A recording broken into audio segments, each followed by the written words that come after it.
Hello aspirants, welcome back to VIPS academy. నేను మీ Ashok. So ABPS నుంచి ఒక ఫ్రెష్ వెబ్ నోట్ అయితే రావడం జరిగిందండి. సో ఈ వెబ్ నోట్లో ఏం చెప్తున్నారు అంటే, ఇన్ ద రిక్రూట్మెంట్ నోటిఫికేషన్, మనందరికీ తెలుసు గ్రూప్ 2 నోటిఫికేషన్ ఏదైతే ఉందో దాంట్లో మనకి ఇన్అడిక్వెన్సీ ఉందన్నమాట. దేంట్లో ఉందండి ఇన్అడిక్వెన్సీ అంటే ఏంటంటే నథింగ్ బట్ ఇన్సఫిషియన్సీ లేదా డెఫిషియన్సీ అని చెప్పుకోవచ్చు అనమాట. Deficiency in the horizontal reservation అంటే ఏదైతే మనకి రిజర్వేషన్ కి సంబంధించిన, అంటే విమెన్ రిజర్వేషన్, పీడబ్ల్యూడి, తర్వాత MSPs and ex servicemen reservation ఏదైతే ఉందో వీటిని మనం హారిజాంటల్ రిజర్వేషన్ అంటాం కదండి. సో దీంట్లో ఇన్అడిక్వెన్సీ ఉంటే, అంటే మనకి ఇన్సఫిషియెంట్గా ఎవరన్నా పోస్ట్ ఫిల్ అవ్వనట్లయితే దాంట్లో మనము as per the set rules remaining వాళ్ళని ఫిల్ చేస్తాము అని చెప్పేసి, అంటే ఎవరైతే ఎలిజిబుల్ క్యాండిడేట్స్ ఉంటారో మిగతా వాళ్ళని ఫిల్ చేస్తామని చెప్పేసి అంటున్నారు. సో అది మనకి ఇక్కడ 2A లో ఇచ్చారు చూడండి. If eligible candidates are not available in the horizontal reservation, అంటే పైన మెన్షన్ చేసిన హారిజాంటల్ రిజర్వేషన్ ఏదైతే ఉందో విమెన్ కానీ, పీడబ్ల్యూడి కానీ, ఎక్స్ సర్వీస్ మెన్ కానీ, మెరిటోరియస్ స్పోర్ట్స్ పర్సన్స్లో ఎవరైతే మనకి కొరత ఉన్నట్లయితే లేదా మనకి ఇన్అడిక్వెన్సీ ఉన్నట్లయితే మనకి ఇక్కడ those vacancies will be filled as per the said rules. అంటే మనకి ఇక్కడ మోస్ట్లీ క్యారీ ఫార్వర్డ్ అవ్వకుండా, అంటే ఫర్ ఎగ్జాంపుల్ వాళ్ళకి కేటాయించిన హారిజాంటల్ రిజర్వేషన్లో ఫిల్ అవ్వలేదు అనుకోండి, యాజ్ యూజువల్లీ ఏం చేస్తుంటారు, మనకి క్యారీ ఫార్వర్డ్ చేస్తారు. క్యారీ ఫార్వర్డ్ అంటే ఏంటి, నెక్స్ట్ నోటిఫికేషన్లో ఈ మిగిలిపోయిన పోస్టులన్నీ కూడా అక్కడ కలుపుతారు అనమాట.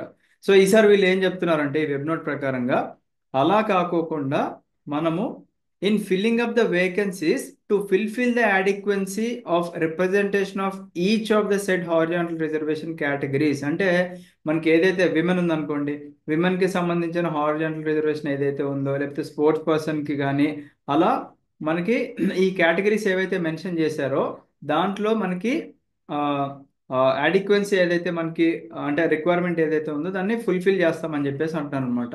So in filling up the vacancies to fulfil the adequacy of representation of each of the set horizontal reservation categories where the inadequacy for the women exist, అంటే ఎక్కువ కూడా మనం ఇక్కడ ఈ విమెన్ కి సంబంధించిన రిజర్వేషన్ ఏదైతే ఉందో హారిజాంటల్ రిజర్వేషన్ దాంట్లోనే మనకి ఎక్కువ కూడా ఆ, ఇబ్బందులు ఉంటున్నాయని చెప్పేసి మనకి ఇక్కడ తెలుస్తుంది.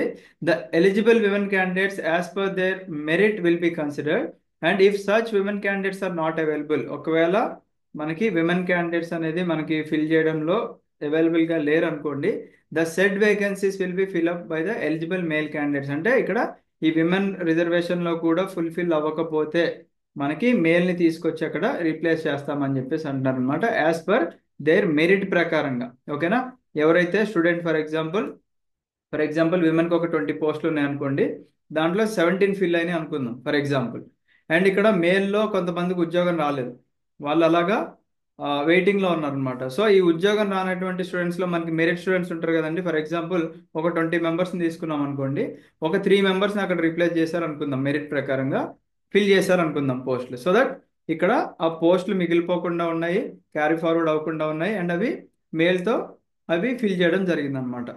So therefore, to consider the candidature of male candidates for the vacancies reserved horizontal to women, PWD, ex-servicemen and sports person of the quota, the male candidates belong to such SC, ST, BC, EWS general can be given their option against the said vacancies అని చెప్పేసి ఇక్కడ mention చేశారు. And అలాగే మనకి ఇక్కడ students రేపటి నుంచి 4th నుంచి 10th వరకు ఇక్కడ ఏం చేయాలండి, candidates are requested to submit their post and zonal or district preference. ఓకేనా, మీరు మీ పోస్ట్ ప్రిఫరెన్స్ ఇవ్వాలి అండ్ జోనల్ ఆర్ డిస్ట్రిక్ట్ ప్రిఫరెన్స్ కూడా ఇవ్వాలి రేపటి నుంచి. దట్ ఈస్ కమిషన్ వెబ్సైట్లో psc.ap.gov.in మనకి అవైలబుల్గా ఇవ్వాలి.